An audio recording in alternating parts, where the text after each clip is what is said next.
A'udzu billahi minasyaitonir rajim. Bismillahirrahmanirrahim. Assalamualaikum warahmatullahi wabarakatuh.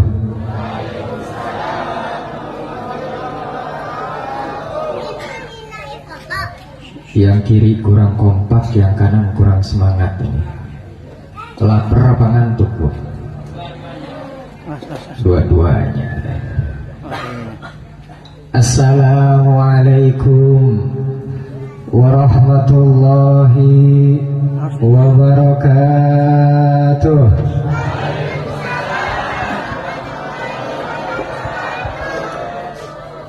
Alhamdulillah. Alhamdulillah wassalatu wassalamu ala Rasulillah Sayyidina Muhammad ibn Abdullah wa ala alihi wa sahbihi wa man walah. Wala hawla wala quwwata illa billah. Ashhadu an la ilaha illallah wahdahu la syarika lah wa huwal ghafurul wadud. Wa ashhadu anna sayyidana Muhammadan abduhu wa rasuluhu sahibul maqamil mahmud. Allahumma salli wa sallim ala sayyidina Muhammadin Al-Fatih lima ughliq wal khatim lima sabaq nasiril haqqi bil haqq wal hadi ila siratikal mustaqim wa ala alihi haqqa qadrihi wa miqdarihil azim. Amma ba'du.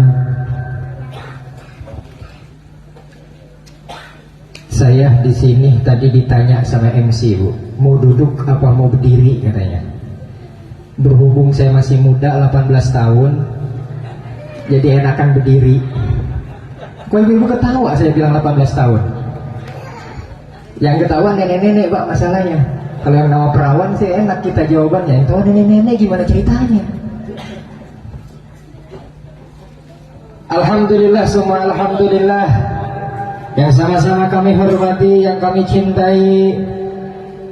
Salam ta'zim, salam hangat, salam cinta, salam kasih sayang kepada para alim ulama, para kiai, para ustadz, para hujjaj yang bersama-sama kita di tempat ini. Mudah-mudahan kita doakan beliau semua diistiqomahkan oleh Allah Subhanahu wa ta'ala. Allah jaga beliau semuanya. Allah tambahkan keberkahan kepada beliau semuanya. Allah tambahkan rizki kepada beliau semuanya.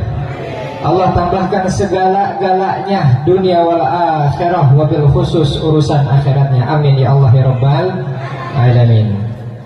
Yang sama-sama kami hormati, yang kami cintai, Sahibul Bait daripada keluarga besar Majlis Burdah Al-Ikhlas, Ustadz Andi Akbar Jufri. Mudah-mudahan Allah Subhanahu wa ta'ala istiqomahkan beliau dalam membaca burdah. Allah sehatkan beliau, Allah jaga beliau. Dan mudah-mudahan Allah Subhanahu wa ta'ala mempercepat ketemu jodoh, Ustaz. Sengaja saya bilang jodohnya pelan-pelan. Kalau kencang-kencang takutnya pada nyantol, saya yang disalahin lagi. Masalahnya di sini yang ngedoain amin banyak, Ustaz. Khawatir amin kan kita nggak tahu amin di sini siapa yang dikabul kan. Saking banyaknya toto amin, amin, amin. Apalagi doa nenek-nenek, masya Allah itu kabulnya. Nenek-nenek nggak ada mikir yang lain kecuali mati. Iya, Bu. Nenek-nenek apa lagi yang dipikirin? Nggak ada. Mau harta udah dikasih anak, mau glowing udah nggak mungkin, mau main HP udah gak kelihatan. Apalagi nggak ada nenek-nenek, kagak ada. Tapi masya Allah kita doain mudah-mudahan nenek-nenek yang hadir di majelis ini sehat semuanya, amin. Nenek-nenek calon surga semuanya. Yang sama-sama kami hormati, kami cintai pula para jamaah hadirin wal hadirat yang hadir di tempat ini. Mudah-mudahan Allah Subhanahu wa ta'ala jaga beliau semuanya, amin. Jaga kita semuanya, amin.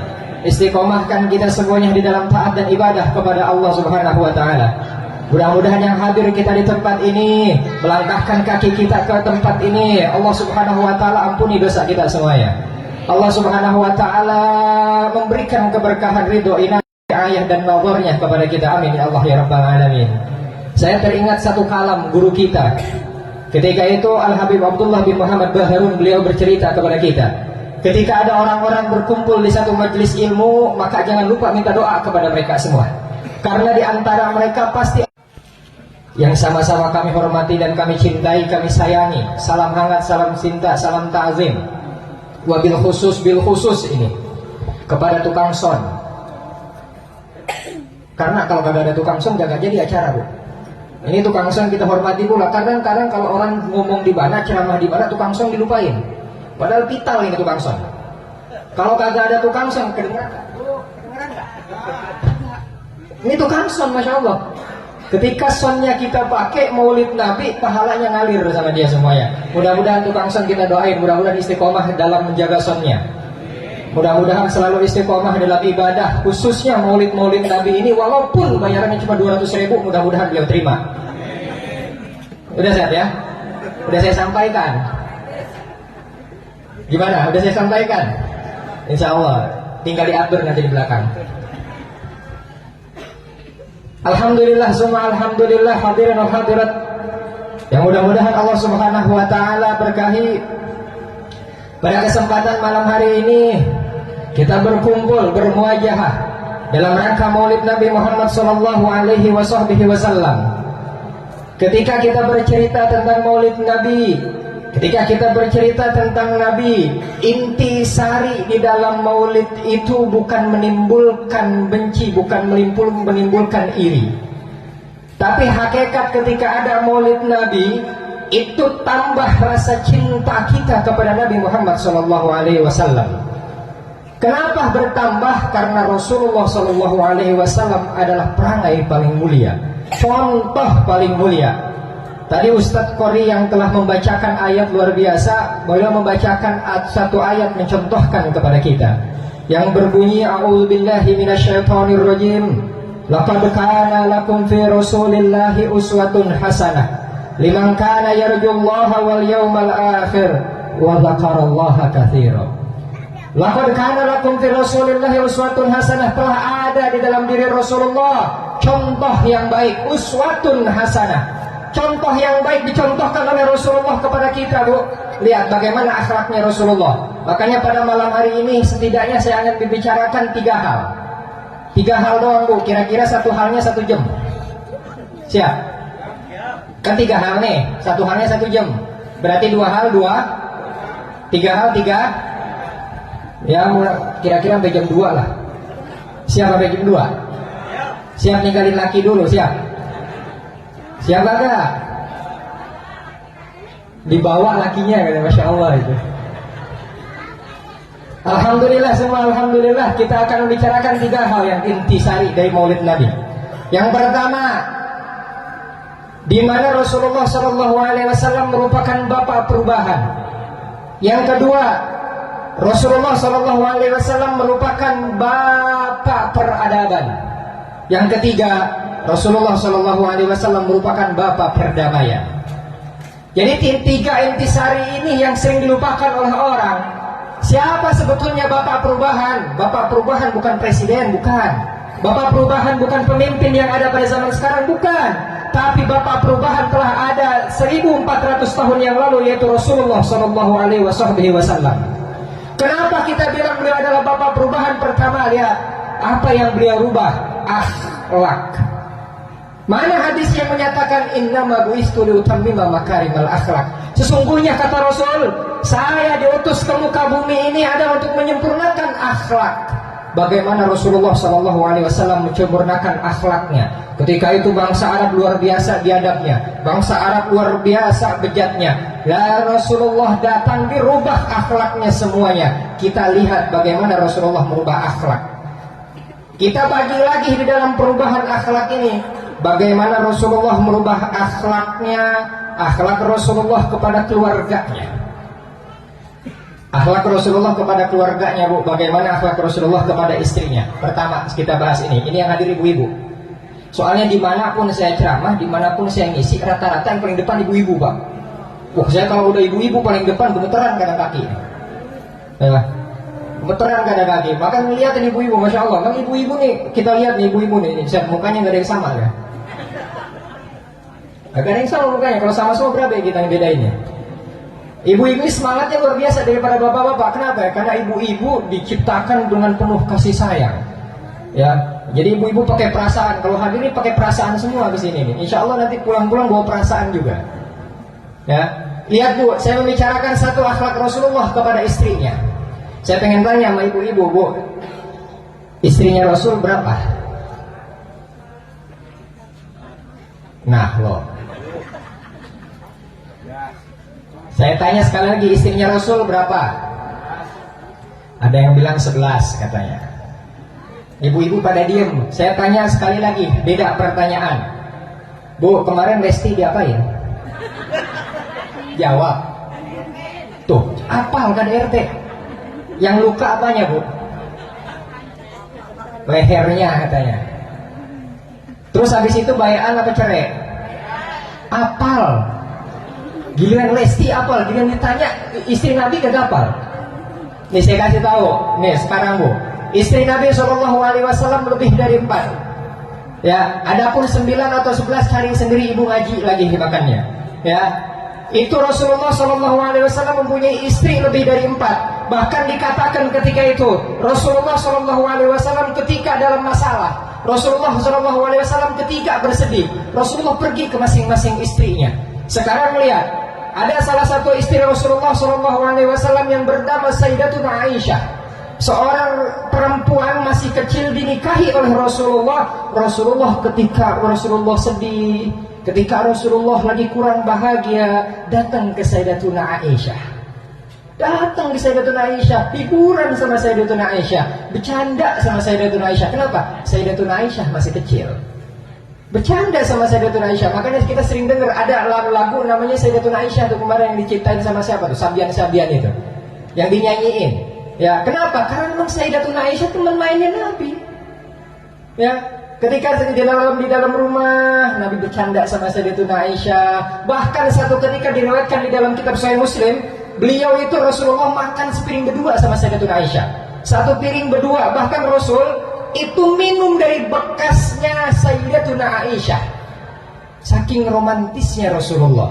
Maka yang pertama yang Rasulullah itu jaga romantisme di dalam rumah tangga. Ibu pernah makan sepiring berdua sama suami? Itu romantis apa kekurangan duit? Saya tanya, romantis apa kekurangan? Apa akhir bulan? Rasulullah romantis, diambil bekas gelasnya Sayyidatuna Aisyah, diminum oleh beliau. Ketika itu tersenyum, ya Aisyah, lezat sekali bekas bibirmu ini. Masya Allah, begitu Bu. Coba ibu bayangin, laki ibu nih besok pagi ajak makan berdua, gelas berdua. Habis itu bilang sama bapaknya, Pak, tadi malam saya ngaji, kata Ustadz kalau mau berkah minum bekas bini katanya. Cobain deh. Kira-kira lakinya mau apa kagak? Ibu jangan gosok gigi dulu, kita tes keromantisannya. Gak usah gosok gigi dulu, kita tes keromantisannya. Kira-kira kalau masih mau nyium itu jigong, berarti masih sayang laki ibu. Ada laki yang masih kayak gitu? Ya mudah-mudahan lakinya kayak gitu semua, amin. Romantis Rasulullah. Dijaga Sayyidatuna Aisyah radhiyallahu taala anha, masya Allah. Satu sisi Rasulullah punya problem. Rasulullah punya problem nih. Problemnya apa? Rasulullah dari luar punya masalah sahabatnya. Pulang ke rumah, bukan Sayyidatuna Aisyah yang beliau temuin, tapi pulang ke rumah beliau menemukan salah satu istrinya lagi yang luar biasa. Beliau itu cerdasnya. Bahkan dikatakan Sayyidatuna Zainab ini salah satu istri tercerdasnya beliau. Ya, di samping istri lain, di samping Sayyidatuna Aisyah yang memang ahli fikih, yang memang fuqaha juga, tapi salah satu strategi untuk solusi adalah Zainab salah satunya. Rasulullah pergi ke Zainab ketika itu. Rasulullah sedang pening, Rasulullah sedang pusing di luar itu. Pergi ke Sayyidatuna Zainab, apa yang beliau katakan? Ya Zainab, bagaimana saya menyelesaikan ini? Zainab menjelaskan, kayak gini ya Rasul, seperti ini ya Rasul, ini pandangan saya. Ketika itu Rasulullah, oh betul, saya akan ambil pandanganmu, saya akan sampaikan kepada sahabat. Kalau sekarang laki bini seperti itu enak, Tapi beda Pak ya, kadang bini kita pulang dari luar, pulang ke rumah, nambah masalah apa dapat solusi? Nambah. Makanya jadi istri, kalau laki habis gawe, habis kerja dari luar, capek, nyampe rumah tarik bajunya, tarik tangannya. Jangan nyampe rumah tanya, dapat berapa nih sekarang nih? Jangan. Ada yang begitu? Baik-baik nanyanya bapak atau papa, panggilannya bapak, papa, ayah. Pulang ke rumah lakinya, akhlaknya pakai akhlak istri Rasul. Sambut lakinya, habis capek, usap keringatnya. Kalau bisa keringatnya habis itu usapin ke muka kita. Berkah suami keringatnya, walaupun bau nggak apa-apa. Ya, berkah keringatnya suami. Kenapa? Keringatnya suami habis nafkahin kita itu, buat nafkahin istri-istri itu. Pulang ke rumah tarik, ayah dapat berapa sekarang ojek? Alhamdulillah mamah dapat 250. Kata ayahnya bilang, udah mamah atur, mudah-mudahan cukup buat 2,5 bulan. Ya alhamdulillah kan kalau seperti itu. Jadi seperti itu, yang namanya istri begitu, tarik akhlaknya Rasulullah kita pakai dalam rumah tangga. Rasulullah pulang ke rumah nggak pusing, dapat solusi. Dapat solusi Rasulullah. Jadi istrinya itu beda-beda. Nanti datang lagi ke Sayyidatuna yang lain, ke istri yang lain, beda lagi yang beliau obrolkan. Jadi semua istri Rasul itu mempunyai fungsi masing-masing untuk memecahkan masalah problem kehidupan dalam Rasul. Enak gak Pak kira-kira kalau banyak tuh? Saya nanyanya bapak-bapak, ibu-ibu jangan jawab. Kira-kira kalau banyak gitu pulang nih, pulang ke rumah ini solusinya begini, enak gak kira-kira Pak? Saya nanya bapak-bapak, ini urusan ibu-ibu belakangan. Jadi begitu. Rasulullah SAW ketika pulang ke rumah akhlaknya seperti itu kepada para istrinya. Sayang betul Rasulullah SAW. Ini istri, bagaimana Rasulullah merubah akhlak perilaku kepada istrinya. Yang kedua, perubahan apa yang Rasulullah lakukan? Yang kedua adalah perubahan akhlak terhadap anaknya. Rasulullah SAW punya anak, akan tetapi yang masih bertahan dan punya keturunan adalah Sayyidatuna Fatimah radhiyallahu taala anha. Akhirnya sekarang banyak habaib dari jalur Sayyidatuna Fatimah, Hasan Husain, yang lainnya wafat. Rasulullah kepada cucunya Hasan Husain itu sayangnya luar biasa. Rasulullah bahkan pernah berkata kepada sahabatnya, barang siapa yang menyakiti ini anak berdua maka telah menyakiti juga, kata Rasul. Menyakiti Hasan Husain telah menyakitiku, kata Rasul. Kenapa? Saking sayangnya Rasulullah ini sama cucunya, saking sayangnya sama keturunannya. Makanya kalau punya anak dididik betul-betul. Ada satu kitab tersebut namanya Ar-Rasulul Muallim, menjelaskan bagaimana Rasulullah mendidik anak-anaknya, Rasulullah mendidik cucunya, Rasulullah mendidik yang namanya sahabatnya. Makanya Rasulullah kalau mendidik anak-anaknya, yang dikenalkan pertama kali kepada cucunya adalah apa? Siapa pencipta langit dan bumi? Siapa pencipta alam semesta ini? Dikenalkan Tuhannya, dikenalkan siapa penciptanya. Itu yang Rasulullah lakukan. Pendidikan pertama kepada anaknya, kepada cucunya, kepada keturunannya, memperkenalkan siapa Tuhan yang menciptakannya. Agar apa? Menggantungkan dirinya supaya kepada Tuhan terus. Dia tidak bangga dengan kakeknya, dia tidak bangga dengan bapaknya, dia tidak bangga dengan datuknya Rasulullah. Akan tetapi harus bangga dengan Allah Subhanahu wa taala. Makanya Bu, kalau lahiran bisa kemungkinan besar jangan sampai laki ibu nggak ada di samping ibu. Berapa kalau yang ngazanin nanti satpam sama OB rumah sakit? Ya, makanya kenapa kita disyariatkan ngazanin tuh? Kalau kita habis lahiran punya anak, diazanin sebelah kanan, dikukomatin sebelah kiri, supaya apa? Awwalu wajibin alal insan ma'rifatul ilahi bistiqan, kata Ibn Ruslan di dalam zubatnya. Yang pertama kali yang wajib bagi manusia, bagi seseorang adalah ma'rifatul ilahi bistiqan, mengetahui Allah Subhanahu wa taala Tuhannya dengan penuh keyakinan. Makanya ketika lahiran itu diadzanin Allahu Akbar. Jadi yang keluar pertama kali dari lisan ayahnya dan pertama kali yang didengar oleh telinga anaknya adalah kalimat Allahu Akbar. Itu kenapa bayi kan belum bisa melek, Bu, belum bisa ngelihat, tidur ya. Yang bisa interaksi apa? Pendengarannya. Pendengarannya yang bisa interaksi. Kalau matanya belum bisa buka, makanya pendengarannya ketika berinteraksi, perkenalkan pertama kali kalimat Allahu Akbar. Jangan yang lain dulu. Ya, jangan yang lain dulu kalau lahiran, jangan yang lain dulu. Kadang sekarang histeris kalau lahiran itu. Habis brojol lahiran langsung mana anak gua. Jangan teriak begitu dulu. Kalimat Allahu Akbar terlebih dahulu. Ya, kali kalau lahiran lagi nih yang udah 56 tahun kalau besok lahiran lagi. Ya, yang udah 56 tahun besok lahiran lagi begitu tuh amalinnya. Ya, di azanin sebelah kanan, komatin sebelah kiri. Ya, itu syariat Allah Subhanahu wa taala. Indah syariat Allah itu. Diturunkan kepada Rasulullah ajarkan kepada kita seperti itu. Itu ta'limu sibyan seperti itu. Kita mendidiknya seperti itu. Ya, karena kita sayang. Makanya Ibu, salah satu yang disyariatkan juga ketika pendengaran anak tersebut belum penglihatan anak tersebut belum bisa melihat, pendengaran terlebih dahulu. Makanya kalau punya anak, sebisa mungkin setel Asmaul Husna, sebisa mungkin setel Al-Quran di rumahnya. Jangan dangdut koplo yang disetel. Tanggapan bapaknya suka dangdut gedor anaknya, akhirnya birthday-nya jadi tukang nyawer tuh ntar ujungnya. Bukan jadi ulama, jadi kiai, jadi tukang nyawer ujungnya.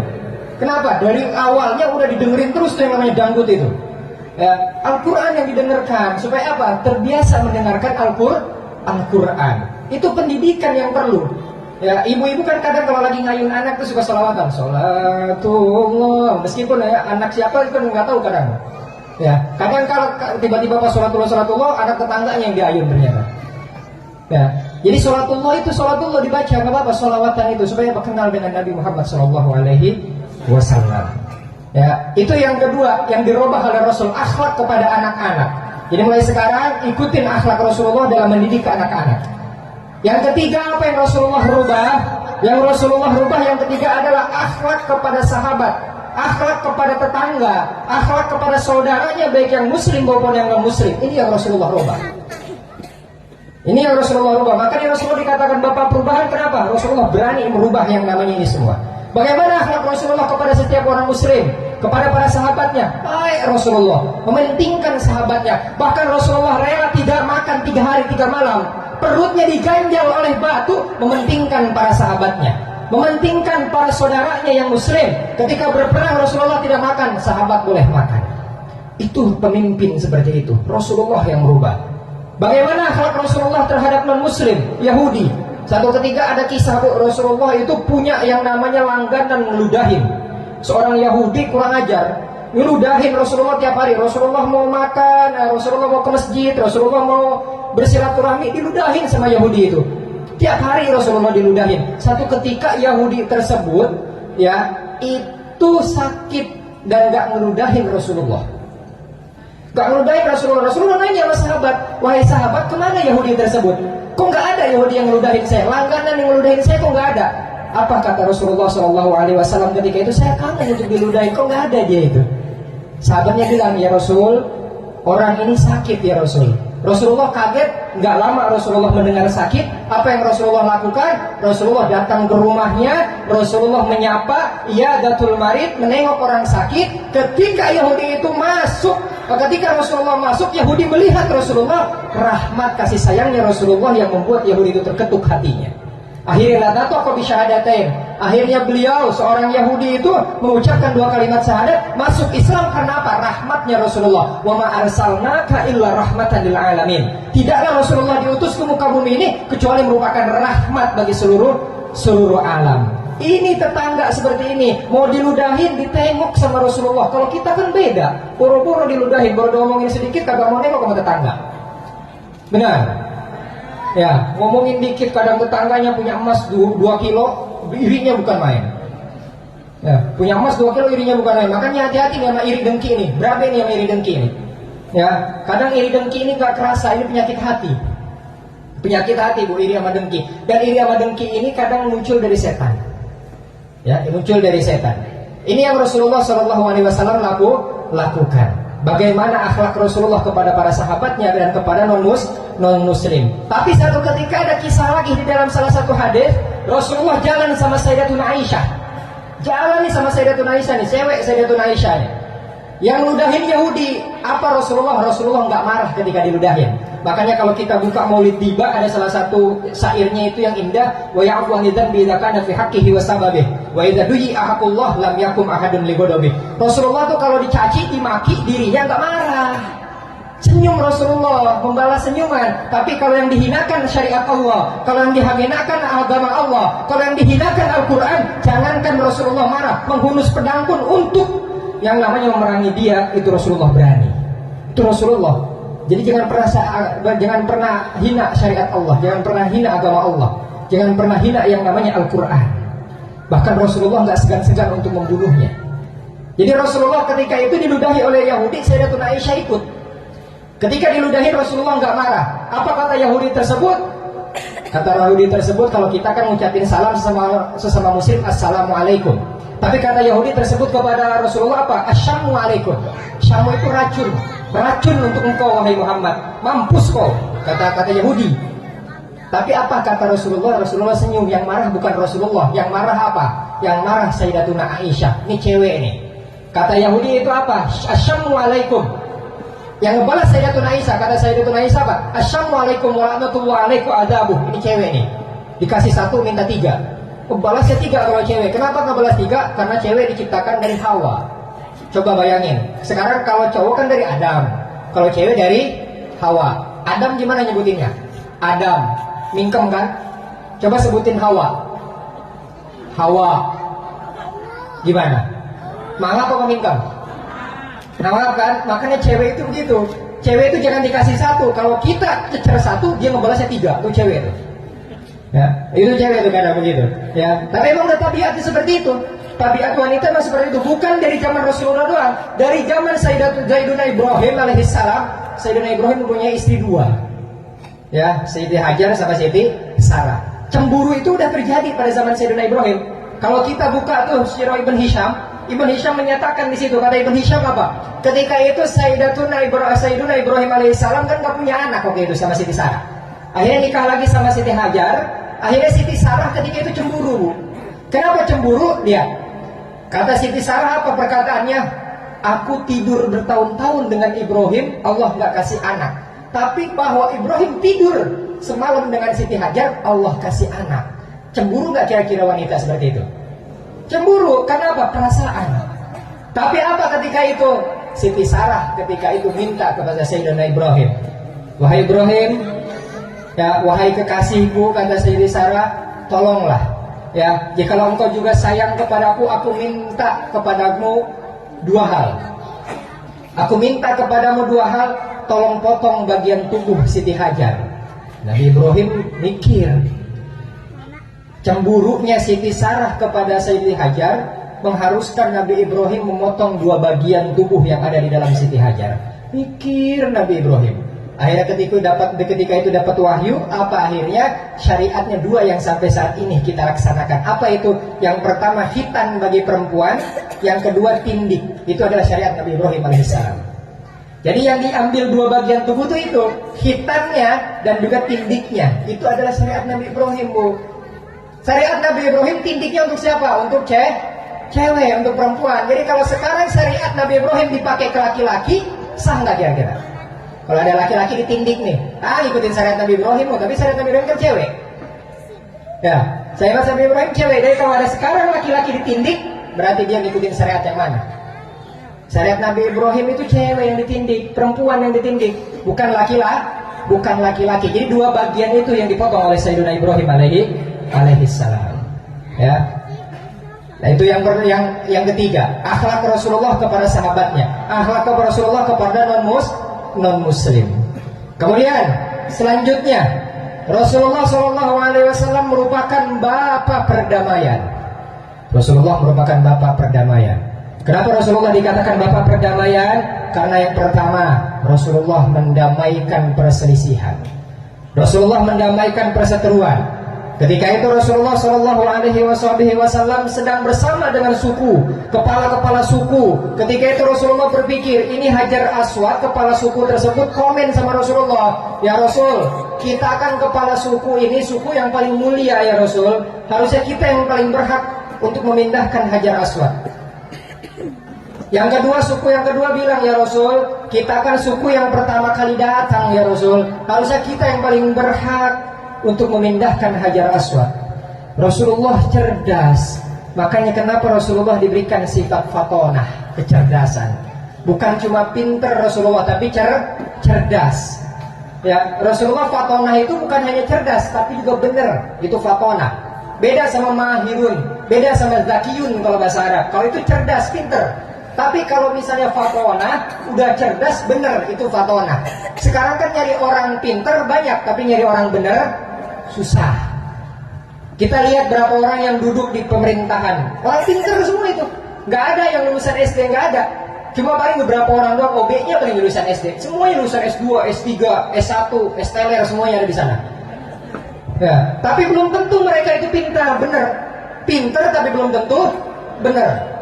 Ya, tapi fatonah itu udah pinter, bener, ini fatonah. Makanya kalau kita diilham yang diberikan oleh Allah, fatonah itu luar biasa, pasti lurus itu orang.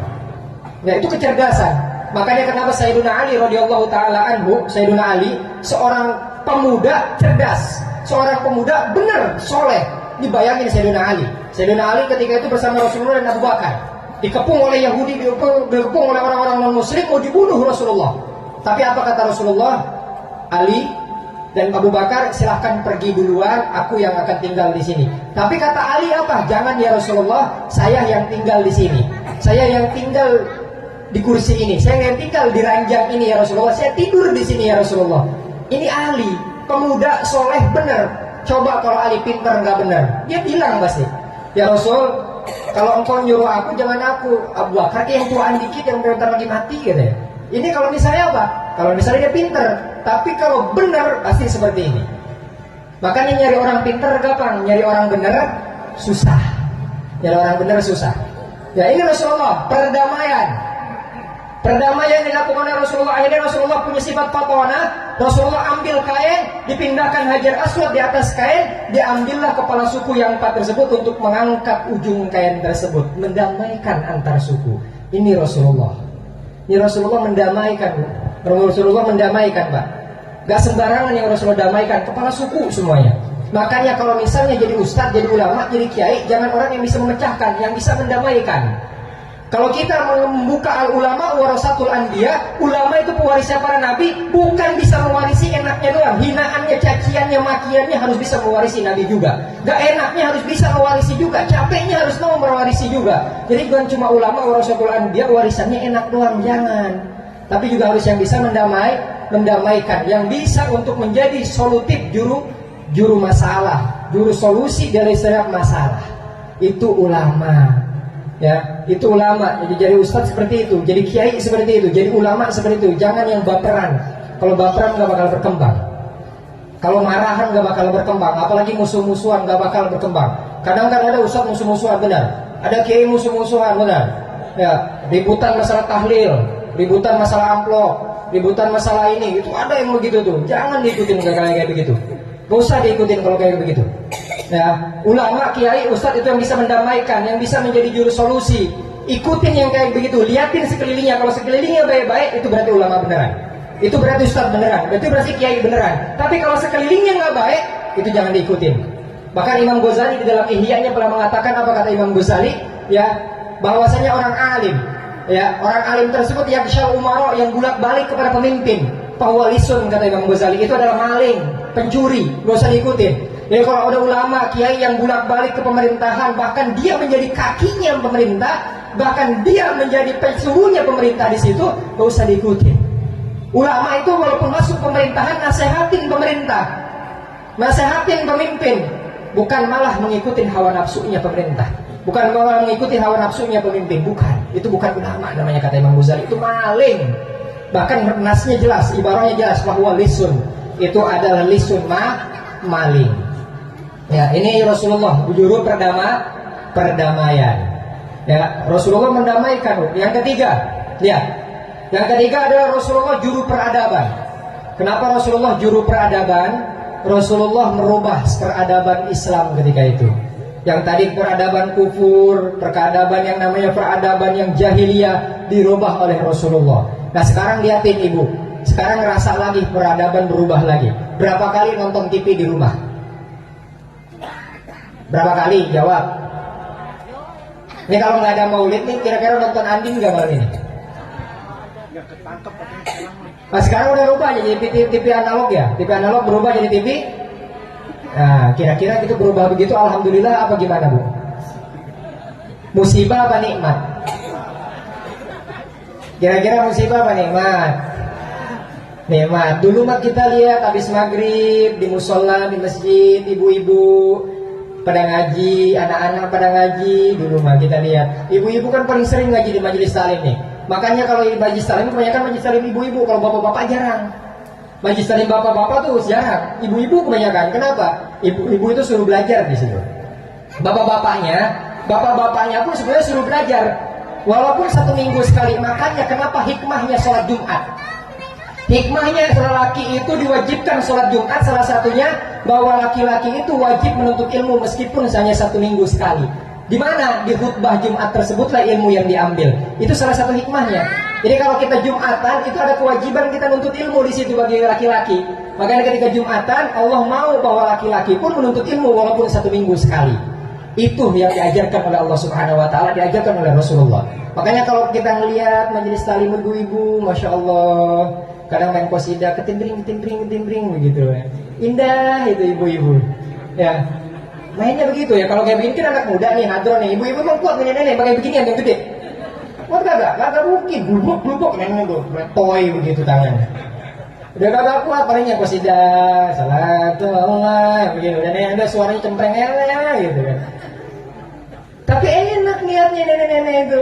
Ibu-ibu tuh enak gitu, rukun, damai. Ya. Tapi kadang ada yang iseng. Kalau lagi hadir majelis, kadang ibu-ibu suka diracuni setan. Ya, bukannya dapat pahala, malah dapat dosa akhirnya ketika ngaji. Coba bayangin kalau ibu-ibu di rumah punya emas 1 kilo, kira-kira nih kalau misalnya pengajian itu pakai emas dipakai semua 1 kilo. Kata setan udah, itu emas sayang amat disimpan doang. Pakai nggak pakai kalau lagi ngaji? Dipakai sama ibu-ibu kata setan. Oh iya benar juga ya, pakai aja sama gua dah. Pakai tuh ibu-ibu tuh emas itu, dipakai sama dia. Pengajian, berangkat ibu-ibu ke pengajian. Nyampe pengajian apa? Ada aqua di depannya yang biasanya ngambilnya biasa aja. Ketika ada emas di tangannya digoyangin itu tangan, cing gitu.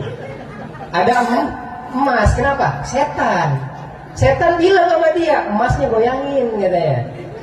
Biar tetangga ngeliat. Ya, akhirnya apa? Ibu-ibu dapat dosa, ibu yang ngeliatnya dapat dosa. Kenapa?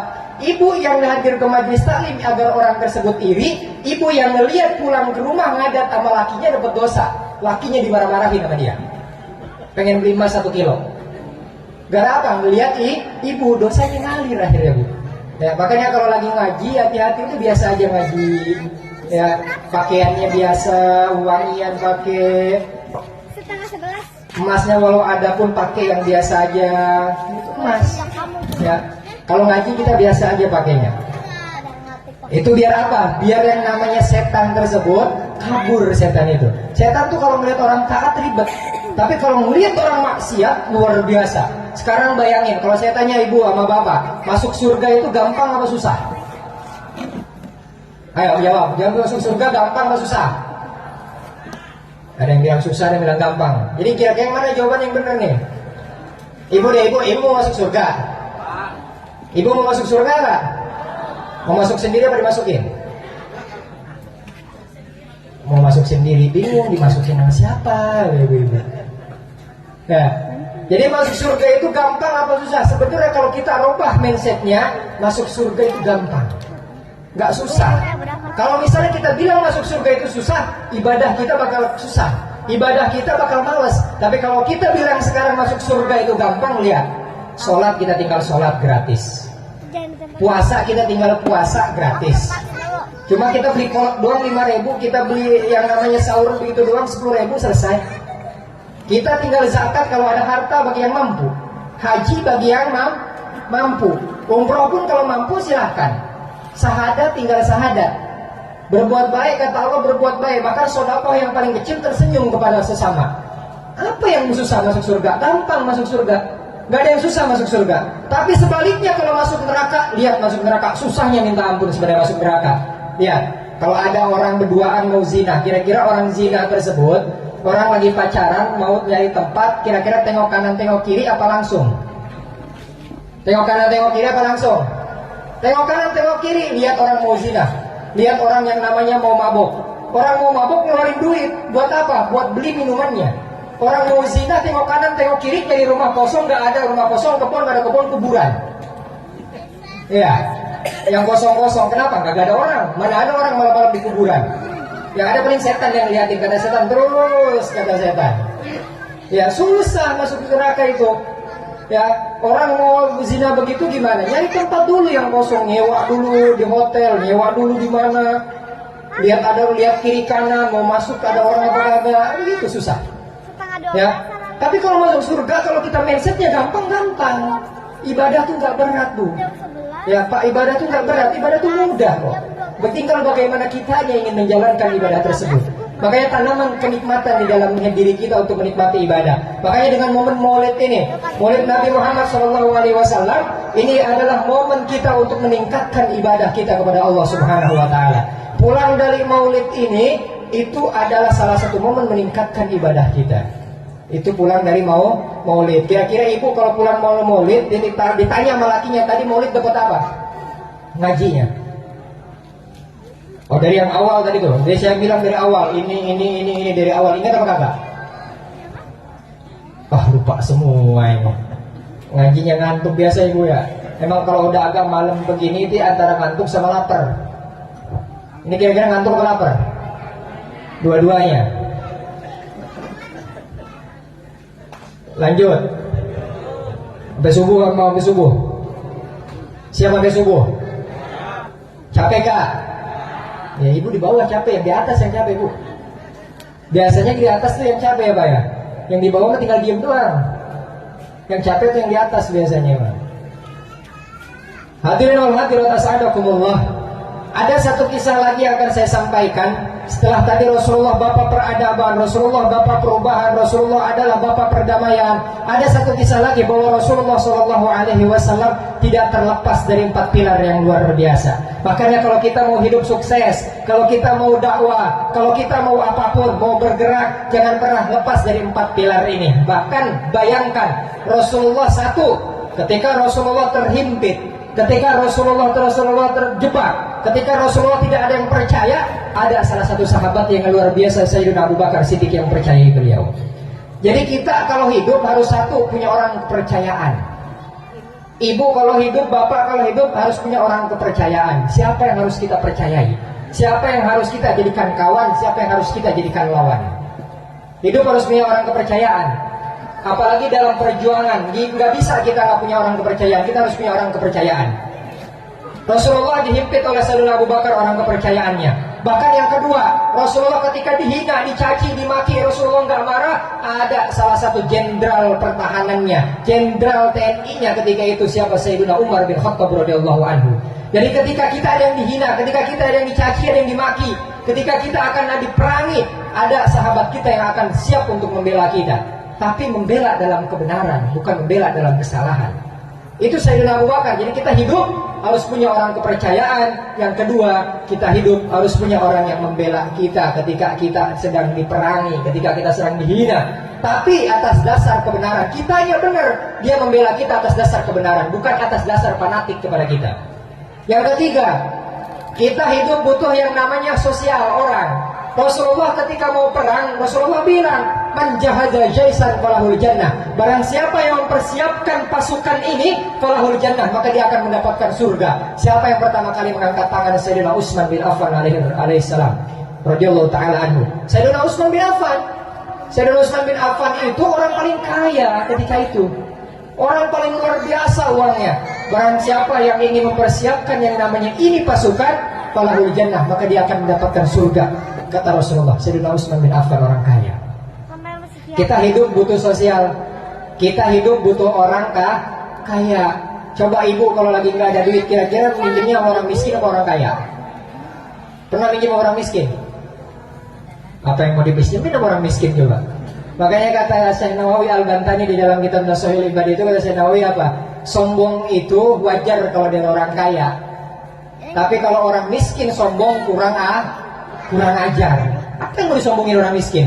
Punya apa dia? Kadang makan aja, makan sehari, besok agak makan, makan sehari, besok agak makan. Apa yang mau dibanggain orang miskin? Ya, jadi sombong itu adalah orang kaya wajar, sombong karena hartanya. Tapi itu pun sifat yang tidak terpuji. Sifat yang tidak terpuji. Kemudian di samping Rasulullah yang lain, Rasulullah punya menteri pendidikan. Rasulullah punya menteri pendidikan. Siapa itu? Sayyidina Ali bin Abi Thalib radhiyallahu taala anhu. Sayyidina Ali bin Abi Thalib seorang pemuda, seorang yang soleh, anak muda, pintar, soleh, benar lagi. Selalu menemani Rasulullah SAW. Bahkan kata Rasulullah, "Ana Madinatul ilmi wa Ali babuha." Saya itu kotanya ilmu, tapi kalau kita mau masuk kota, kita harus melewati gerbang. Siapa gerbangnya? Sayyidina Ali bin Abi Thalib radhiyallahu taala anhu. Radhiyallahu taala anhu. Inilah Madinatul ilmi kata Rasulullah, dan Ali lah adalah pintunya. Jadi kalau kita mau masuk ke dalam kehidupan, kita harus ditemani orang yang bisa meluruskan kita. Kalau mau hidup, yang pertama kita harus orang yang mempercayai. Yang kedua, kita harus punya orang yang membela kita dalam kebenaran. Yang ketiga, kita butuh sosial bermasyarakat. Yang keempat, kita butuh teman sharing. Kita butuh teman yang bisa meluruskan kita. Siapa itu? Ulama. Siapa itu? Ustadz. Siapa itu? Kiai. Itulah yang tempat kita untuk sharing. Itulah tempat kita yang untuk bisa memecahkan masalah. Jadi jangan heran Bu, hargai kiai-kiai kita, ustadz-ustadz kita. Mudah-mudahan istiqomah semuanya dalam memberikan solusi kepada kita semuanya. Ya, itu Rasulullah. Jadi Rasulullah ditopang oleh 4 pilar ini. Rasulullah ditopang oleh 4 pilar ini. Bahkan Rasulullah SAW, beliau tersebut tidak pernah menyakiti sahabatnya sekalipun. Karena Rasulullah ketika beliau salah, yang negor langsung Allah, malaikat Jibril yang negor. Bukan kita salah siapa yang negor? Kalau kita salah, manusia yang negor. Tapi kalau Rasulullah ditegur langsung oleh Allah Subhanahu wa taala melalui malaikat Jibrilnya. Melalui wahyunya ditegur langsung ketika Rasulullah SAW melakukan kesalahan. Makanya kalau mau hidup berkah, itu kita harus punya 4 pilar itu. Ya, kita cari teman, kita cari kawan. Siapa lawan kita kenali, siapa kawan kita kenali. Karena yang namanya kawan itu yang bisa membuat kita menangis untuk akhirat, bukan menertawa untuk dunia. Tapi yang bisa membuat kita menangis untuk akhirat, itulah teman kita. Itulah hidup berkah insya Allah kalau berkah seperti itu. Ya, ibu mau hidup berkah? Mau kan? Berkah itu apa kira-kira? Kalau saya tanya berkah itu apa kira-kira? Ziyadatul khair, tambahan kebaikan. Tapi secara gampangnya berkah itu gampang ngertiinnya. Berkah itu kualitasnya melebihi kuantitas, itu berkah. Ya, berkah itu kualitasnya melebihi kuantitas. Bukan masalah jumlah berkah itu, tapi bagaimana kualitas dari jumlah tersebut. Mau gaji 2 juta, 3 juta, 4 juta, tapi berkah selama 1 bulan, ya alhamdulillah. Daripada gaji 10 juta, 9 juta, 8 juta, tapi nggak berkah, nggak cukup selama 1 bulan. Sekarang yang punya gaji ini, yang punya gaji selama 1 bulan 5 juta, apa masih cukup 5 juta? Yang punya gaji 8 juta, masih cukup 8 juta. Kadang nggak cukup 8 juta. Cicilan banyak, utang di mana-mana, akhirnya nggak berkah. Tapi yang namanya berkah itu sedikit tapi manfaat. Kualitasnya luar biasa, tapi daripada kuantitasnya itu berkah. Alhamdulillah, mudah-mudahan kita semua di sini diberkahi oleh Allah Subhanahu wa taala.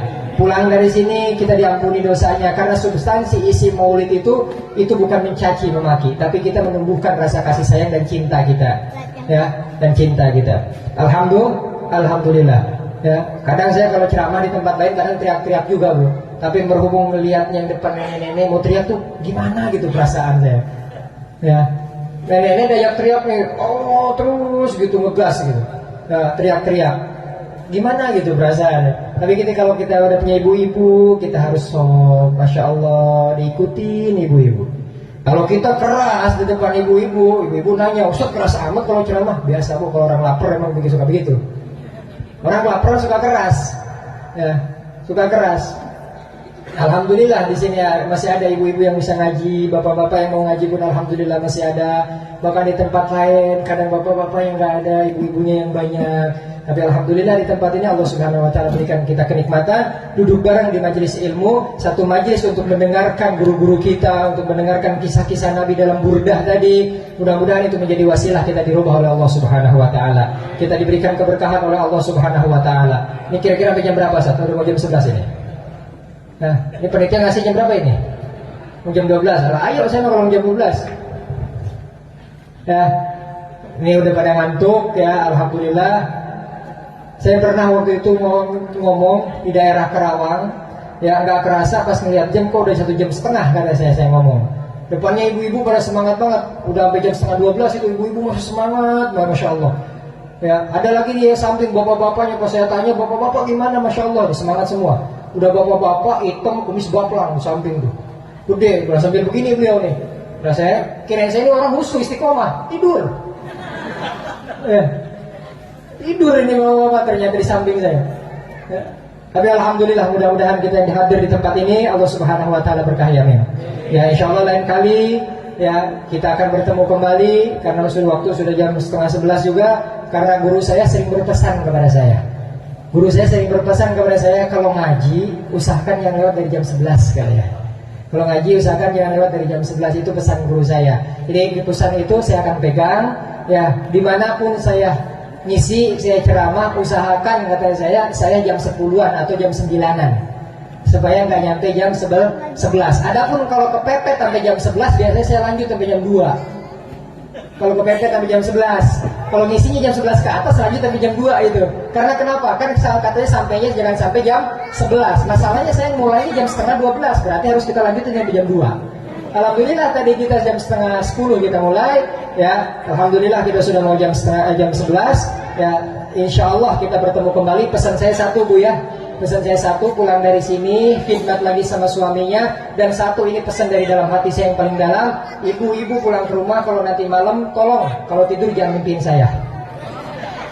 Itu pesan saya ya, pesan saya. Karena saya khawatir, saya pernah ngisi di Bogor, ada ibu-ibu nanya sama saya, Ustadz umurnya berapa sih kira-kira? Lah kenapa Bu? Kok kayak masih 20 tahunan ya? Emang saya 18 tahun kata saya Bu. Kalau ibu mau tahu, yang nanya itu tadi balik lagi, yang tanya kenapa harus ibu-ibu? Kenapa nggak ada perawan yang nanya? Ibu-ibu mulai yang nanya gitu. Tapi alhamdulillah kalau ibu-ibu nanya biasanya nawarin anaknya. Berkali-kali saya ditawarin anaknya, masya Allah. Alhamdulillah. Tapi sekarang sudah sold out. Maaf Bu ya, saya sudah laku. Ini bukan promosi, kasih tahu. Alhamdulillah. Ya, mudah-mudahan kita diberkahi oleh Allah Subhanahu wa taala ya. Kalau ada sumur di ladang bolehlah menumpang mandi. Kalau ada umur yang panjang, nah apa bolehlah kawin lagi. Siapa yang bilang tadi boleh kawin lagi? Ya, di sini gunung, di sana gunung, apalah daya gunungnya meletus semua. Ada lautan kita seberangi, apalah daya lautannya kosong semua. Ada ladang sawah, sawahnya basah semua. Apalah daya kita di sini semuanya kumpul. Itu karena Allah Subhanahu wa taala, bukan karena manusia. Kita mudah-mudahan pulang ke rumah melangkahkan kaki kita, dua dangkal kaki kita ke rumah, itu mudah-mudahan Allah Subhanahu wa taala berkahi kita semua. Allah Subhanahu wa taala ampuni dosa kita semua. Allah Subhanahu wa taala berikan rezeki kepada kita semua. Allah Subhanahu wa taala memberikan keberkahan, nazarah, inayah, riayah kepada kita semua. Diberkati Sayyidina Muhammad sallallahu alaihi wasallam, kita minta kepada Allah Subhanahu wa taala, ya Allah, ya Allah, ya Allah, ampunilah segala dosa kami ya Allah. Ya Allah, berikanlah manfaat dan juga keberkahan kepada kami ya Allah. Ya Allah, ya Rahman ya Rahim, kepada Engkau kami meminta ya Allah. Kepada Engkau kami berharap ya Allah. Mudah-mudahan diwasilah di Sayyidina Muhammad ya Allah. Mudah-mudahan Engkau mengabulkan segala hajat kami ya Allah. Kami minta diistiqomahkan di dalam ibadah. Kami minta diistiqomahkan di dalam taat ya Allah. Amin ya Allah ya Rabbal Alamin.